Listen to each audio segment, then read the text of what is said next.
Another short video here. We just want to talk about the IP protocol and how it makes connections, and the short answer of that is it doesn't.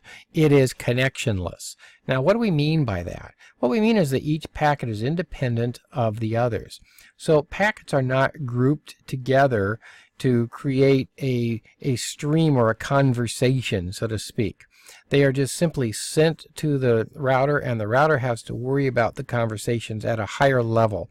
The session layer and layer 4, the transport layer, it deals with those things.